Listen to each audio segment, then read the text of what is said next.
Ante todo, les agradezco la presencia.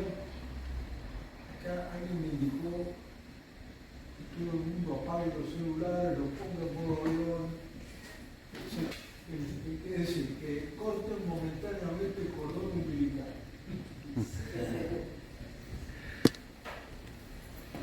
Para mí un gran placer poder presentar a Alejandro Domínguez Benavides.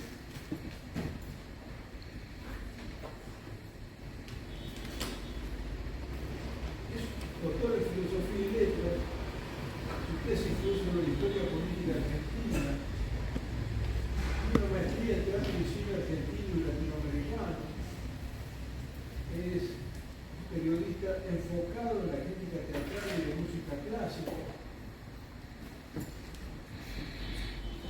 Estaba en Radio Grote, donde tiene un programa en Radio Grote sobre crítica musical. Dirige también una revista virtual que se llama Revista Argentina Tercera Época, que publica notas muy interesantes. Profesor de grado, posgrado y doctorado en la Universidad Católica Argentina y la Universidad Católica de La Plata, junto con un recordado decano de la Facultad de Derecho de la UCA, Eduardo Ventura, dio un manual sobre derecho político que muchas generaciones de estudiantes han recurrido a ese libro. Sus especialidades, además, refiere a la historia de las ideas políticas, derecho político y también historia del derecho. Ahora, el tema que va a tratar, lo pensamos porque se van a cumplir 200 años de la misión del vicario apostólico Juan Cruz a América del Sur. Está bien, Borges decía que esto de celebrar cincuentenarios, centenarios, sexticentenarios, bicentenarios, es una muestra de superstición por el sistema decimal. Pero es cierto, pero por otro lado, estos aniversarios se prestan como disparadores para temas, algunos muy presentes y otros, como este de la misión música, muy importante, pero que, si bien ha sido tratado en nuestra historiografía, no se presenta, misión music. Si hablamos de misión music, salvo que lo busquemos en el buscador de Google o en el chat GPT, realmente no hay mucha idea sobre eso. Y es un tema interesante, muy interesante, porque pensemos, sale de Europa en 1823 esta expedición. ¿Cómo era la situación? Ahí había un Papa, Pío VII, que había tenido una vida muy agitada porque había tratado de coronar a Napoleón, y Napoleón se coronó a sí mismo. Después Napoleón le ocupa los estados pontificios y se convierte ahí en un papa pagante. Y luego llega la caída de Napoleón, el Congreso de Viena, se ha dado vuelta, la situación, el Papa recobra los estados pontificios, y escribe un breve, que es lindísimo, a pesar de las distancias, de las tierras lejanas, etc., en donde él dice a los revolucionarios americanos: bueno, muchachos, sujétense a la autoridad del monarca.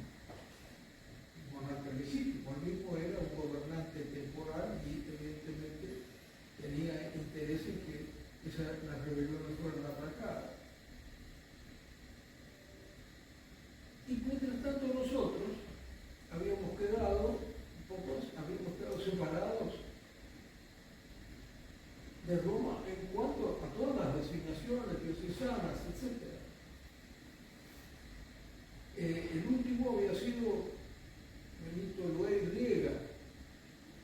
que después de la Revolución de Mayo y del famoso discurso en el Cabildo del 22 de mayo, lo habían confinado en una quinta de San Fernando, no podía predicar, celebrando un cumpleaños con una copiosa comida, con una copiosa la comida de aquella época. Al día siguiente apareció muerto.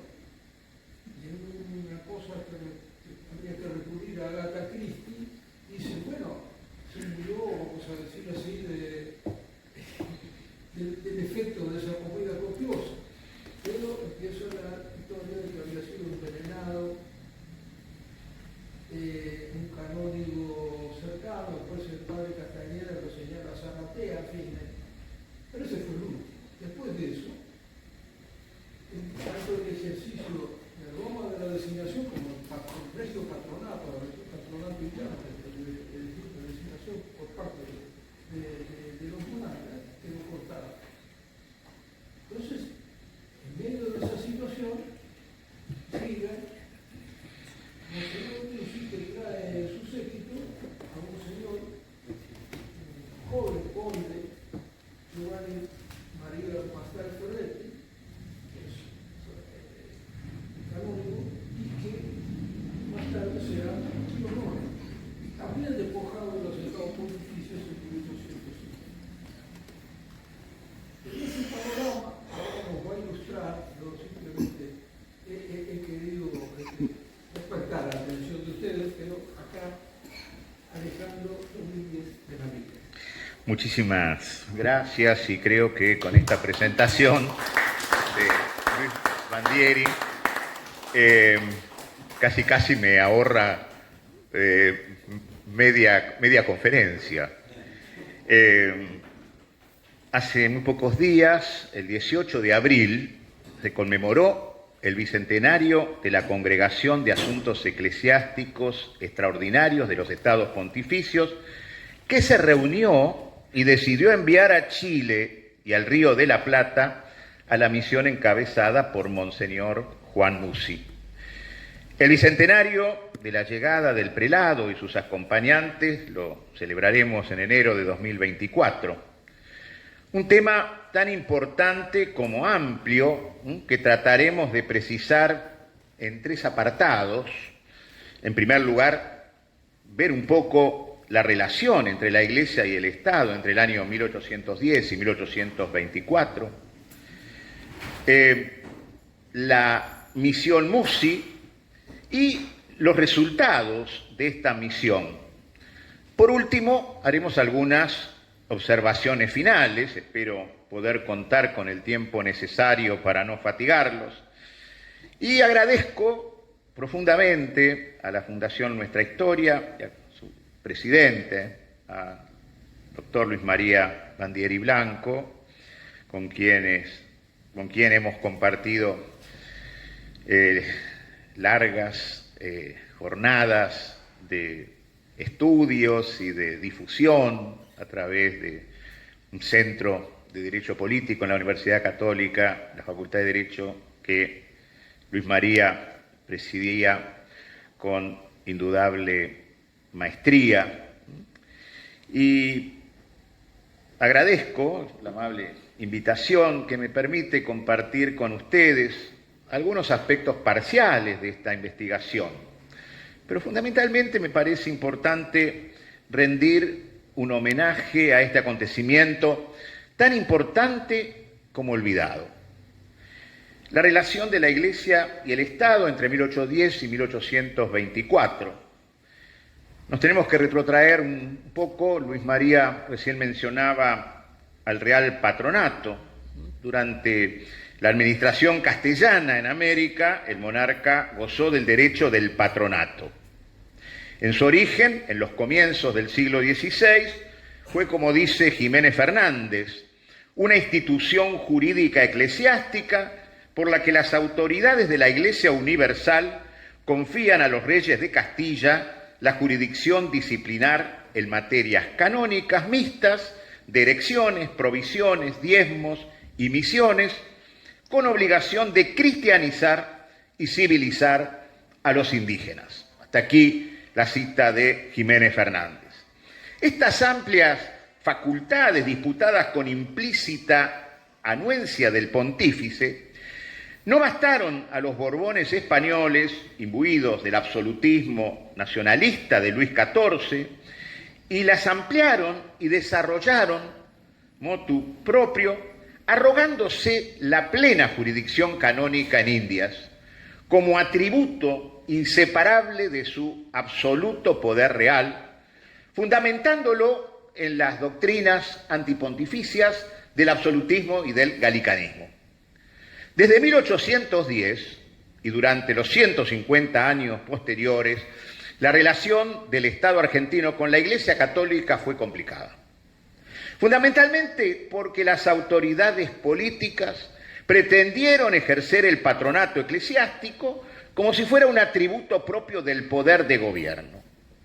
Esta confusión, y esto es bueno decirlo, fue fruto de un error que cometió el rey Felipe II, Habsburgo, que por una real cédula del 1 de junio de 1574 incorporó el real patronato en la legislación indiana. De esto se van a tomar los Borbones al considerar el patronato no como una merced que otorgaba el Papa, sino como un atributo propio de la corona. A esta posición, que nunca fue aceptada por la Iglesia, muchas veces se agregaba el anticlericalismo y el laicismo, propios del iluminismo que inspiraba la acción de los gobernantes y que chocaba con las tradiciones católicas de la sociedad argentina, todo lo cual fue creando diversos problemas. Por lo pronto, el movimiento de mayo de 1810 provocó en el clero una división muy clara, muy tajante, porque así como hubieron sacerdotes que apoyaron los primeros gobiernos patrios y formaron parte de ellos, otros se opusieron y fueron destituidos de sus cargos, no por motivos relacionados con su función religiosa, sino por razones estrictamente políticas.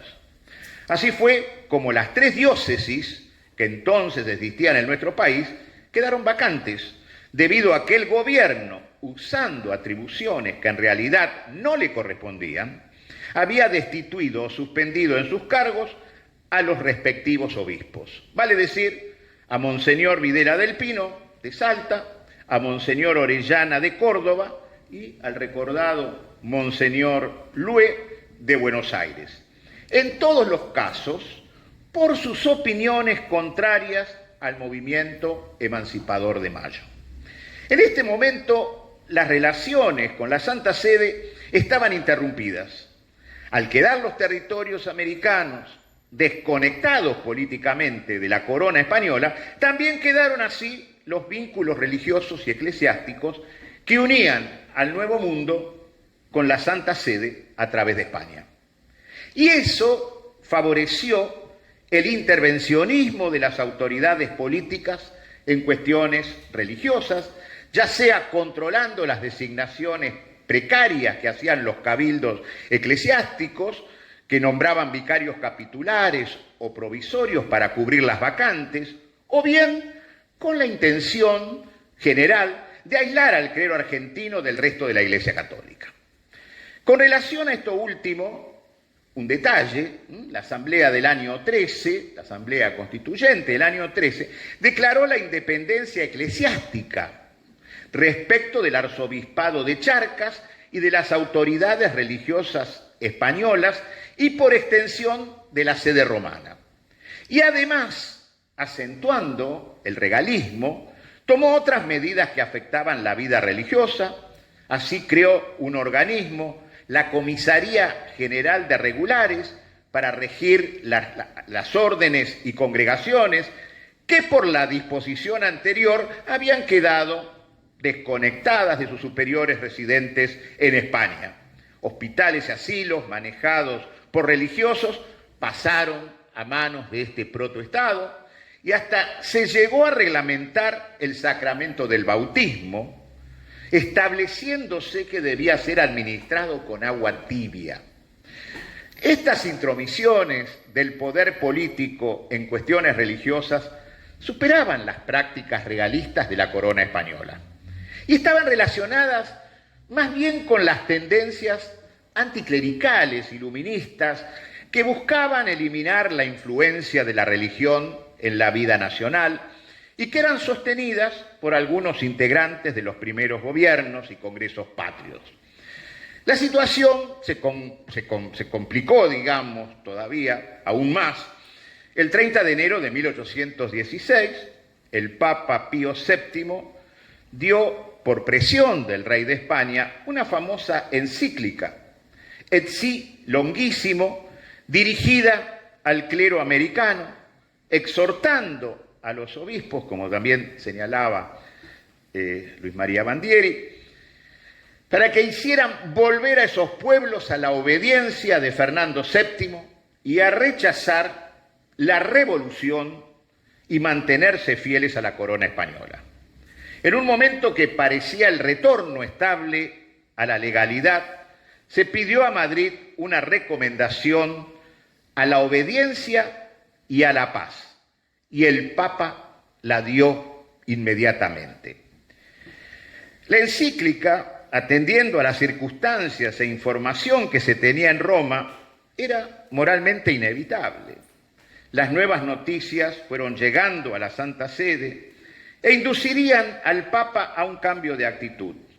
Sin embargo, León XII restauró posteriormente la política legitimista. Y me adelanto un poco. El 24 de septiembre de 1824, el Papa daba al episcopado americano una encíclica, Et Si Iam Diu, ordenándole que recomendase la obediencia a Fernando VII. El embajador español, Vargas Laguna, presionó al Papa y a los cardenales que se negaban a que se publicara una encíclica concebida en los términos que sugería el embajador. Se confeccionaron varios borradores que Vargas rechazaba. Al fin, el embajador obtuvo del pontífice, que veía en aquellos momentos incontenible la nueva ofensiva militar que preparaba Fernando VII con anuencia de los monarcas signatarios de la Santa Alianza, que pasando sobre la opinión de los cardenales, incorporaron a la encíclica lo que el embajador llama el párrafo interesante. Como consecuencia, ¿no?, de toda esta situación, el gobierno, con antelación al año 1824, tuvo una actitud agresivamente regalista y además el Congreso de 1816 confirmó los derechos del patronato del Poder Ejecutivo, lo que fue reiterado en los reglamentos de 1817 y en nuestra primera Constitución de 1819. Durante la época de Rivadavia, la situación se agravó. El regalismo anticlerical tuvo una de sus máximas expresiones con la reforma eclesiástica emprendida por el secretario de Martín Rodríguez como ministro de Gobierno en la provincia de Buenos Aires. Así, a partir de julio del año 1822, fueron expropiados el santuario de Luján, el convento de la Recoleta y otras casas de regulares. Se abolió el fuero eclesiástico, se suprimieron las órdenes de los vendemitas, de los franciscanos, se limitó el número de religiosos que podían tener las restantes y además, para compensar las confiscaciones de bienes y rentas eclesiásticas, se dispuso que todos los gastos del culto quedaran a cargo del Estado. Como consecuencia de esto, se asignó a los religiosos un sueldo, como si fueran empleados públicos sujetos al régimen jurídico de estos. Todo lo cual afectaba no solo la libertad de la Iglesia, sino también la propia dignidad de sus integrantes. Estas medidas fueron justificadas por el gobierno, argumentando el estado de desorden, de indisciplina que existía en la organización eclesiástica, lo que era parcialmente cierto debido a este grave problema de la incomunicación con las autoridades superiores y la vacancia de muchos cargos jerárquicos. Pero lo que se buscaba, en el fondo, no era solo corregir estos males, lo que por otra parte hubiera correspondido a las autoridades religiosas, no a las políticas, sino lo que se buscaba era subordinar totalmente a la Iglesia, al gobierno, y apoderarse de muchas propiedades eclesiásticas. Si bien estos fines serían normales dentro del regalismo propiamente dicho, el anticlericalismo de muchos dirigentes hizo que vieran en estas reformas un verdadero ataque a la Iglesia y a la libertad religiosa, avanzando mucho más de los límites del regalismo clásico y del patronato. El vicario provisor del Obispado de Buenos Aires, Monseñor Mariano Medrano, protestó contra estas disposiciones, por lo cual Rivadavia ordenó su destitución, todo lo cual motivó una nueva y enérgica protesta por parte de la Santa Sede a través de un breve del Papa León XII en 1824, ¿no?, que acompañaba a esa encíclica que mencioné anteriormente. Sin perjuicio de este crudo regalismo, el catolicismo seguía siendo reconocido como la religión preeminente del país en todos los reglamentos y la constitución de esta época. No solo se establecía el catolicismo como la religión del Estado, sino que no se reconocía la libertad para practicar otros cultos. En 1823, la Congregación de Asuntos Eclesiásticos Extraordinarios de los Estados Pontificios se reunió y decidió enviar a Chile y al Río de la Plata a la misión Musi. Ignoraba en gran parte lo que estaba pasando en América. Esta falta de conocimiento acerca del verdadero estado de la Iglesia rioplatense, cuando hablamos de rioplatense nos referimos a lo que era el espacio del virreinato del Río de la Plata, se explica en el marco de lo que fueron las distintas etapas por las que pasó la administración eclesiástica en América. No podía desconocer, sin embargo, la Santa Sede, que en el Nuevo Mundo existía una cristiandad de 3 siglos de historia, en peligro gravísimo de dislocarse, de la que llegaban protestas de fidelidad y a veces de socorro. Por este motivo, la Santa Sede y luego los pueblos de América abrigaron legítimas esperanzas de que la misión del vicario apostólico, con su carácter no solamente chileno, sino continental, constituiría por lo menos un principio de la solución de los vastos problemas de la Iglesia hispanoamericana. El cardenal Consalvi había recibido informes que las provincias del Río de la Plata, de extensión mayor que Chile, tenían una situación más difícil, como la hemos resumido al comienzo de esta exposición, por lo que necesitaba más graves y urgentes remedios: persecución de los 4 obispos, deposición y persecución de los canónicos, la injerencia del gobierno en los capítulos de los regulares. La causa principal de tantos males era la falta total de obispos, que llevó a los pueblos a pedirlos resueltamente a los gobernantes. En cuanto a la actitud del gobierno respecto a la Iglesia, los informes eran francamente pesimistas. Rivadavia, secretario del gobierno de Buenos Aires, tenía como mira principal, y esto está en los documentos vaticanos, podríamos decir, hacer una iglesia separada de Roma. Aquí los que tuvieron, digamos, una actitud distinta, por eso la misión, ¿no?, iba directamente a Chile, fue el senador chileno, y fue Bernardo O'Higgins, ¿no?, su impulsor. El Senado chileno había acordado que hacía falta una persona que se trasladara a Roma para que se entrevistara con el Papa. Entonces designó como enviado extraordinario y ministro plenipotenciario de la República de Chile, cerca del soberano pontífice, al canónigo don José Ignacio Cienfuegos, a la sazón arcediano de la Catedral de Santiago. En Roma se ignoraban las cosas de América y solo eran conocidas por las informaciones que brindaba España, que desfiguraban el carácter, la profundidad y el porvenir del movimiento de separación. Posteriormente llegaron a Madrid desterrados o expatriados voluntariamente bastantes prelados que informaban directamente al nuncio. Y a esto se debió principalmente la política un tanto vacilante de la Santa Sede en la larga lucha de un problema tan complicado de las investiduras en América.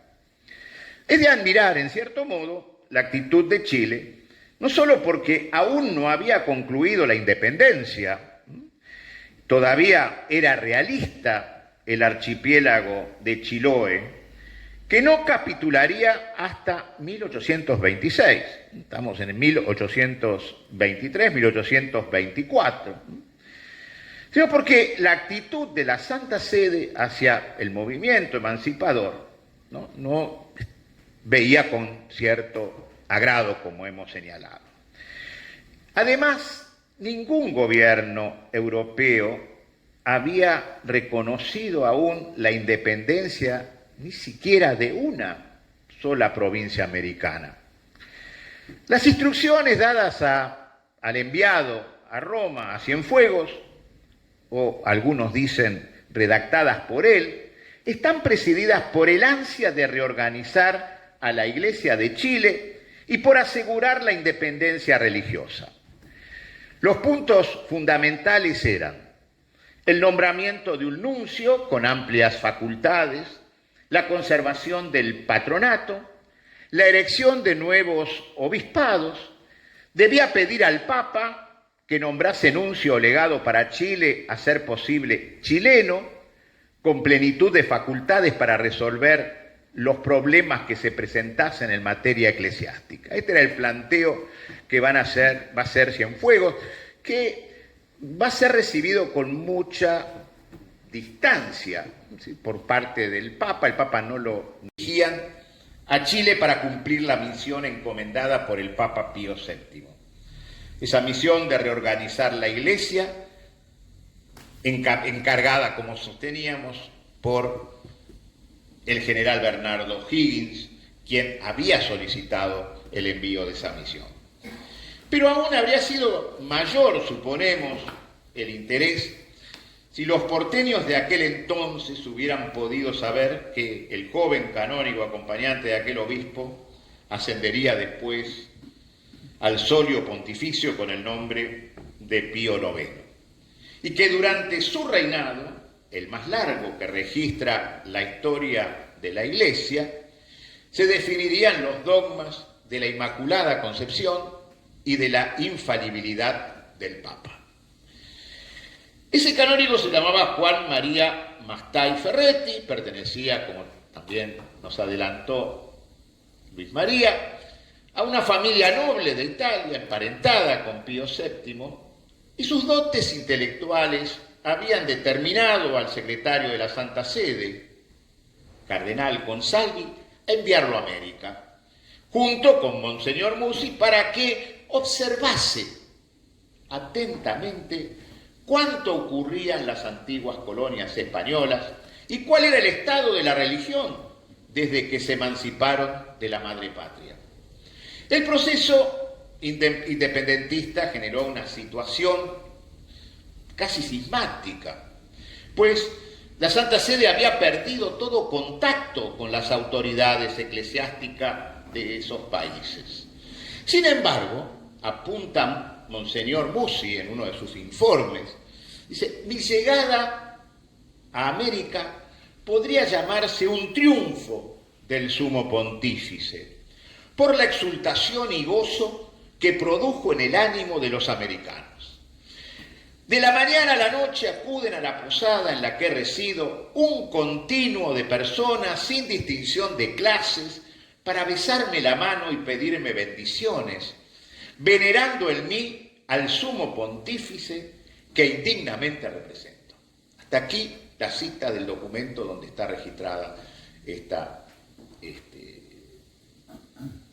consideración de Monseñor Musi. El rey de España, Fernando VII, consideraba rebeldes y sediciosos a todos los hispanoamericanos. Y a su embajador en Roma se oponía terminantemente y hasta en forma amenazadora a que el Papa trabase relaciones con nuestros gobiernos y procediera a llenar las sedes episcopales vacantes de Buenos Aires, Córdoba y Salta. Según Fernando VII, el regio patronato, del que hablábamos al comienzo, concedido por el Papa a la corona de España en tierras de América, no había caducado, y por lo tanto la Santa Sede no podía nombrar obispos sin el consentimiento previo de España. La actitud intransigente de Fernando VII llegó al extremo que, habiendo fondeado en Mallorca el bergantín Eloísa, antes de partir en su viaje al Plata, las autoridades españolas detuvieron a Monseñor Musi a fin de impedirle cumplir la misión apostólica que le había sido encomendado por el romano pontífice. Y fue necesaria la intervención del rey de Cerdeña, a quien pertenecía aquel barco, para que los viajeros pudieran seguir rumbo a Buenos Aires. Los resultados de la misión. Coincidimos aquí con Vicente Sierra, que, y acá hago una cita textual de Sierra, la misión Musi fue una concreta demostración de que la Santa Sede, a pesar de la presión de España y la presencia de la Santa Alianza, si bien no se adelantaba a reconocer una independencia que por otra parte nadie le había pedido que reconociera, consideró su deber escuchar a los gobiernos americanos en cuanto eran de hecho los que regían los destinos de los pueblos hispanoamericanos y de quienes podían depender la ruina de la religión o el principio de un cisma en comunidades de notoria profesión católica. Hasta aquí la cita de Vicente Sierra. Y acá nos hacemos una pregunta, ¿no? ¿Habrá captado esto que dice Sierra el general José de San Martín? Por eso visitó al legado en varias ocasiones.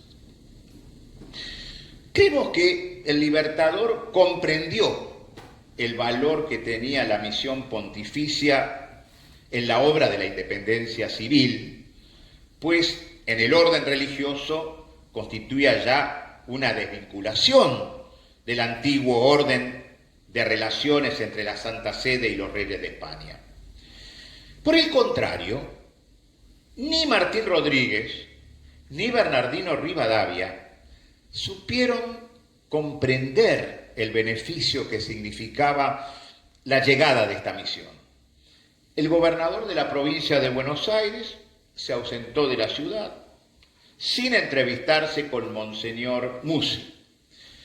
Y el encuentro con Rivadavia, que lo recibió, según lo señala Mastai en unos apuntes, con una repugnante prosopopeya soberana, fue el primer contacto que tienen en América con Rivadavia, ¿no? Es con el primer americano, podríamos decir, que se encuentra. Y allí Rivadavia, en su discurso, reconoció que la necesidad que tienen actualmente los pueblos, esto es lo que dice Rivadavia, de estar unidos al jefe supremo de la religión para domar las pasiones de los mismos y reducirlos a la unidad de sentimientos, replicando que solo la religión ha civilizado al mundo. Mastai toma nota de esta frase del discurso de Bernardino Rivadavia. Dice lo siguiente: habló Rivadavia, y cito textual, ¿no? Habló Rivadavia de la necesidad de la religión para civilizar a los pueblos, de estar unidos a la cabeza de la Iglesia. Naturalmente, comenta Mastay, el puesto reservado a la religión para este gobernante se limita con la tan decantada y desfigurada sentencia quod est Caesaris Caesari.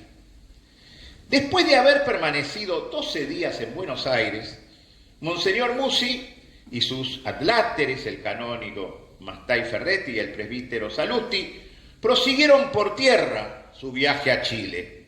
En San Luis, el gobernador José Santos Ortiz les dispensó una recepción muy cordial, muy diferente a la de Martín Rodríguez y de Rivadavia.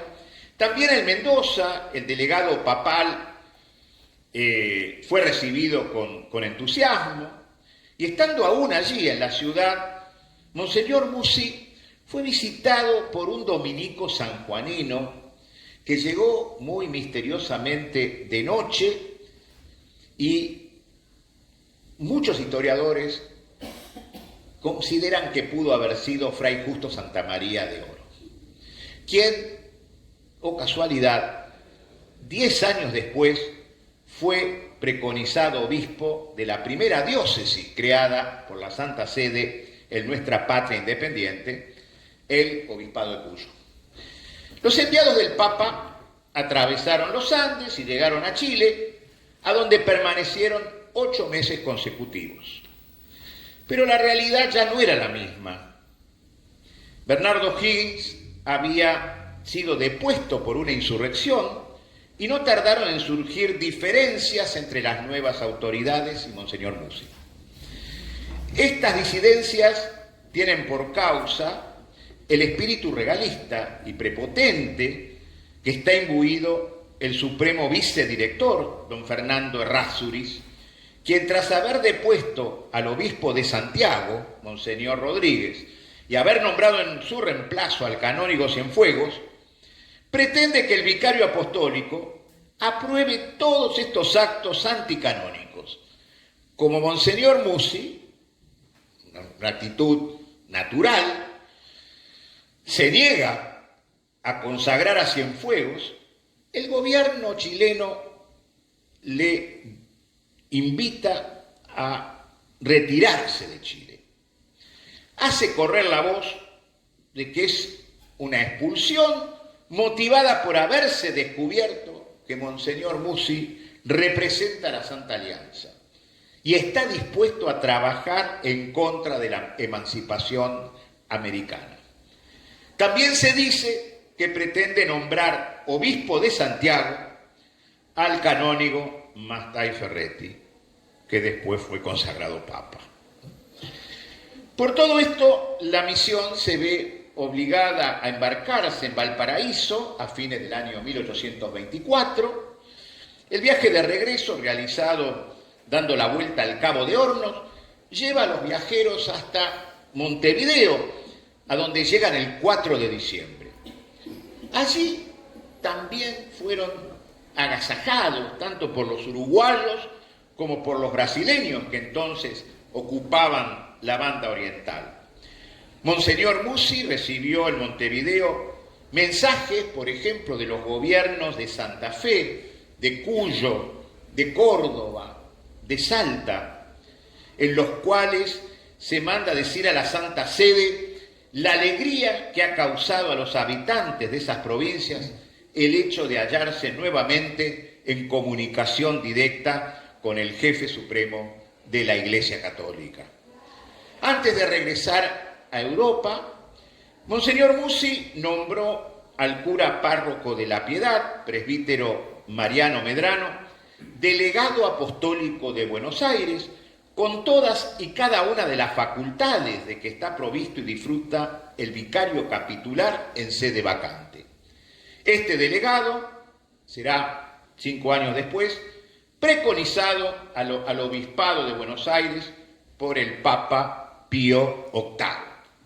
Monseñor Musi dejó también designado en Montevideo un vicario apostólico. Lo nombró al presbítero uruguayo Dámaso Antonio de Larrañaga.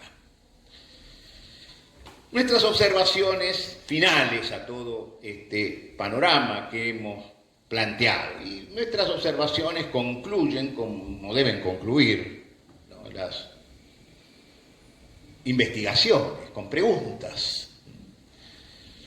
Desconocía, como señalan muchos historiadores, ¿no?, la situación americana, el monseñor Musi, al llegar a Buenos Aires. Sus opiniones sobre los gobiernos, entre comillas, revolucionarios e independientes, complicaron su labor e hicieron fracasar su misión en lo político. Repasemos algunas ideas que hemos encontrado en los papeles, ¿no?, en la documentación que hay una enorme documentación, que también acá, como señalaba el doctor Bandieri, parece mentira que una expedición de tanta envergadura, ¿no?, prácticamente sea desconocida.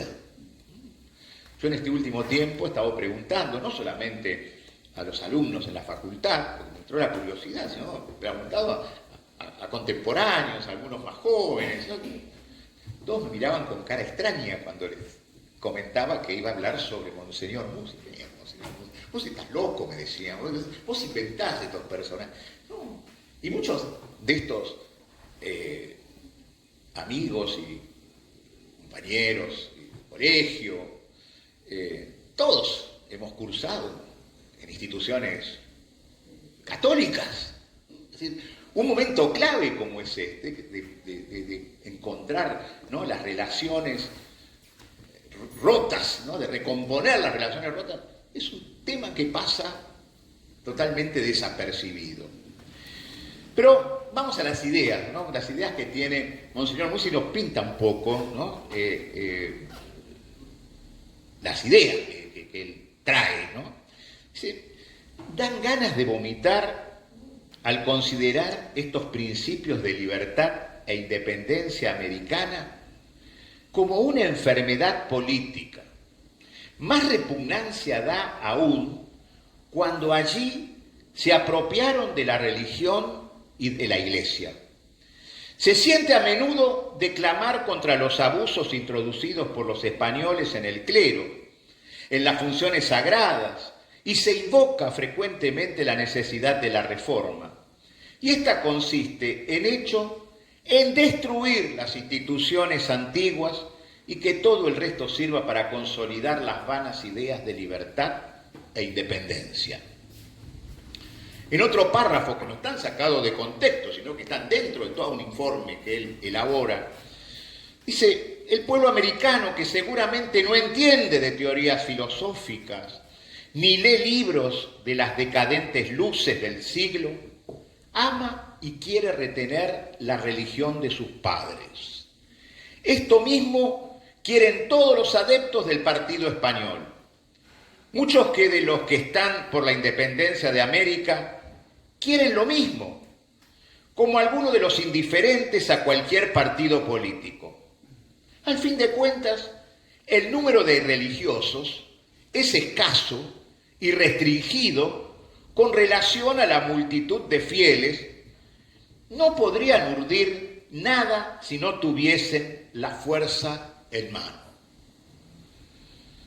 Los conceptos del vicario se refieren a los cambios, ¿no?, que se estaban operando, que se estaban produciendo en la actitud hacia la religión de una parte de la sociedad. Pero como vemos, ¿no?, es una parte minoritaria la que señala, ¿no? La gran mayoría, ¿no?, sigue anhelando, sigue queriendo, ¿no?, formar parte de esa religión de sus padres.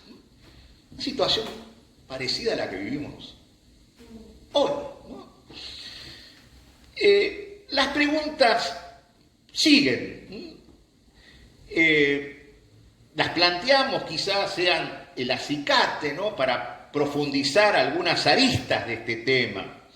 No obstante, creemos que el contacto directo, abierto con los estados pontificios por los eclesiásticos que se acercaron a Roma y la imposibilidad española de gobernar América en todos los ámbitos, alentó al Papa a intervenir en los negocios eclesiásticos americanos, omitiendo los derechos patronales españoles sobre América.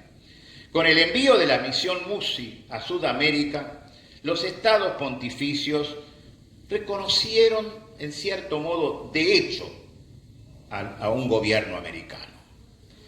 En segundo lugar, gracias a la misión Musi, los estados pontificios comenzaron a mejorar la imagen difusa, la imagen distorsionada que tenían en algún aspecto de la Iglesia americana.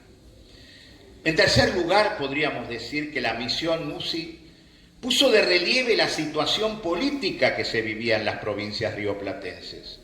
Por ejemplo, la superposición de las viejas jurisdicciones sobre los nuevos espacios políticos y administrativos es el gran problema de este periodo, el cual nos llevaría a otra conferencia.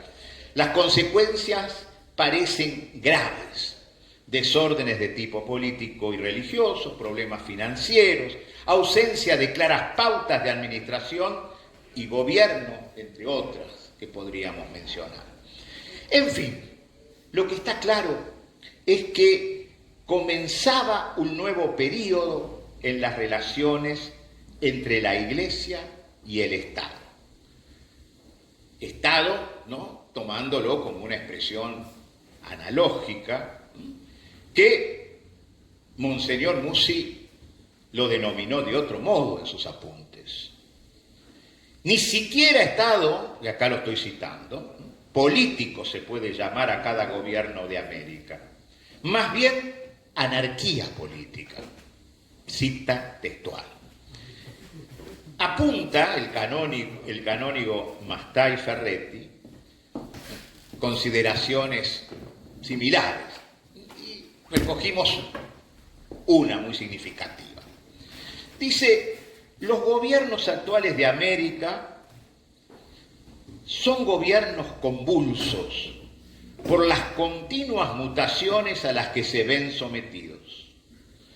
Todos estos gobiernos, pequeños estados, Santa Fe, San Luis, San Juan, Mendoza, Córdoba, Buenos Aires, además de tener a cada uno su semilla de discordia exterior, poco se arreglan entre sí y nada con el último. Hasta aquí la cita del canónigo Mastai Ferretti. Musi ensombrece aún más el cuadro. No hay, pues, garantía ninguna por parte de estos gobiernos tumultuosos y fluctuantes. Y la consecuencia fatal será descartar de que la Santa Sede pueda entablar negociaciones con los gobiernos americanos. Vuelvo a citar textualmente a Musi. ¿Cómo es posible que potencias europeas reconozcan la independencia de tantos pequeños estados? Se refiere, ¿no?, a los de nuestra Argentina actual, que no solo no están de acuerdo entre sí, pero que ni siquiera en el interior de las provincias tienen unión, desgarrados por partidos privados, cada uno de los cuales quiere prevalecer con la humillación de los otros. Una frase para pensar, y creo que huelgan cualquier tipo de comentario. Muchísimas gracias por la atención dispensada.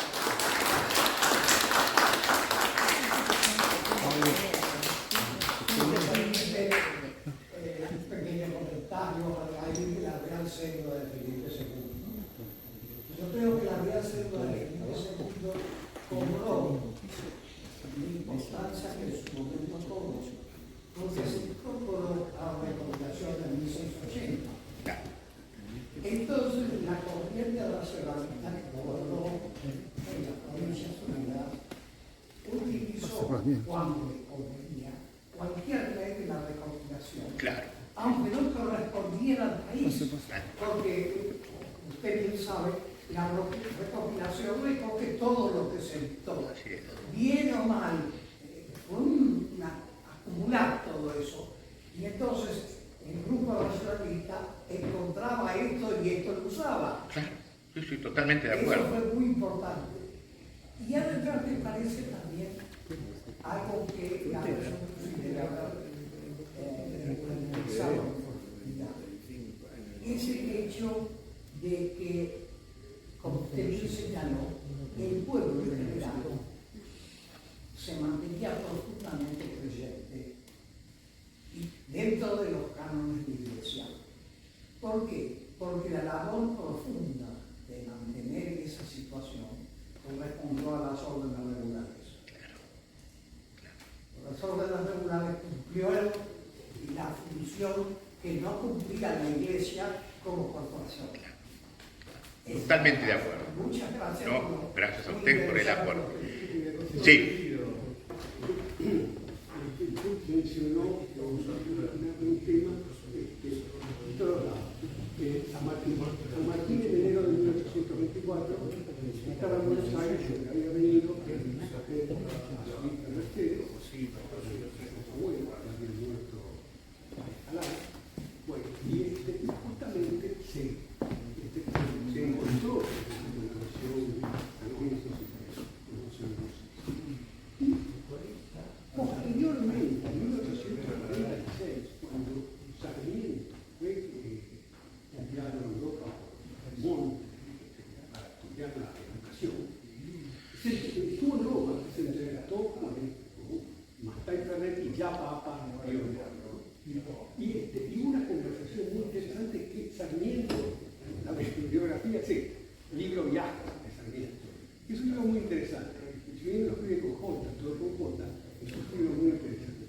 Y él comenta que le preguntó por varias personas, le comentó por Rivadavia, creo que Sarmiento no sabía que en toda esa septiembre del 45 Rivadavia había muerto en Cali. Parece que no lo sabía. El asunto que Martín Ferrer de Palma le dijo la pésima impresión que ha tenido de Bernardino Rivadavia y el cambio que se había encontrado con ese general que había comandado los ejércitos en el Pacífico, que era José San Martín, que le había impresionado muy bien. Esa es una cosa que está en el libro En el viaje. ¿En cuál de los libros? En viajes. Ah, en viajes. Voy a... En viajes, yo te juro que me la regaló los argentinos. Una chiquita y una grande, la grande. Sí, se nota que yo no quise sobreabundar, ¿no? Pero en la documentación que lo estuve revisando es casi obsesiva la recurrencia a la antipatía que le generó la recepción que le hizo Rivadavia. Porque que fue una especie de recepción de una frialdad, ¿no? Lo recibió, pero con una pompa, ¿no? Pero más allá de eso nada, ¿no? Entonces yo creo que eso no lo logró asimilar en toda su estancia, digamos, porque es curioso que siempre lo está recordando, ¿no? Era lo que despertaba Rivadavia. Pero además, Sarmiento tradujo el relato de viaje de Martín Ferrer. Así que, bueno, estuvo muy interesado. Y evidentemente el único lugar donde lo recibieron bien fue en Montevideo, pero estaba lejos. Claro. Pero no. Las tropas imperiales. Claro. Pero yo creo que realmente primero agradezco profundamente a nuestro disertante porque sí, es cierto que la llegada es de 1824, el 1 de enero. Ahora, la designación de Matay Fue el 18 de abril. Justo estamos en el mes. publicado por Jorge. Y después, evidentemente, tiene muchísima importancia histórica la descripción de esta gente que dice, bueno, vivimos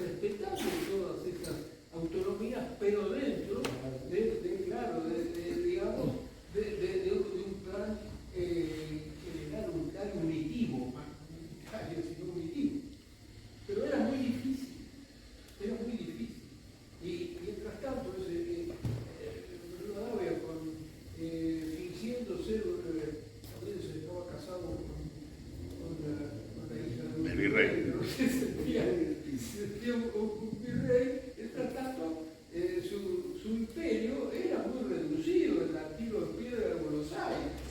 Sí, a mí me llama la atención que él critique tanto el boato con que lo recibe. Estamos, ¿no? Es decir, uno siempre tiene la idea, ¿no? Digamos, de aquellos tiempos, ¿no? El boato de las relaciones dentro de la Santa Sede, pero para que le llame la atención, ¿no? A un canónigo que tenía esa experiencia, ¿no? La forma en que lo recibe Rivadavia y le causa una cierta repugnancia, ¿no? Es decir, le causa ese despliegue, ¿no? Es decir, es llamativo, verdaderamente llamativo, lo que habrá sido la recepción. Era un hombre que tenía una voz, digamos, primero había nacido en un ambiente aristocrático, además de eso él había seguido la carrera militar y debido a cuando estaba por ascender para hacer frente a los guardias de Bor, tiene un ataque de epilepsia. Entonces su jefe le dice, bueno, buscaste otra carrera. Y ahí entra entonces en la carrera especial. Él era un hombre de vasta experiencia personal, mucha experiencia personal. Lamentablemente Rivadavia pasó gran parte de su vida paseando por Europa y haciendo mal en su país. Esa es la realidad. Sí, así. Además, no era un hombre junto. No lo era. Pero que ha llegado de fondo de Rivadavia. Eso es preguntarse. Ha tenido la suerte la ha tenido a través de Mitre, que lo llama el primer civil de la Grande hombre sin vida. y tiene la suerte de tener una gran avenida. Y bueno, no hay preguntas, no hay otras preguntas. Un aplauso.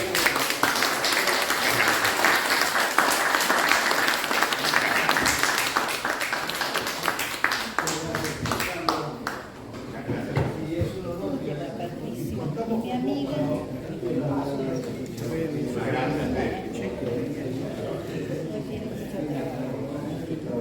Es fuerte,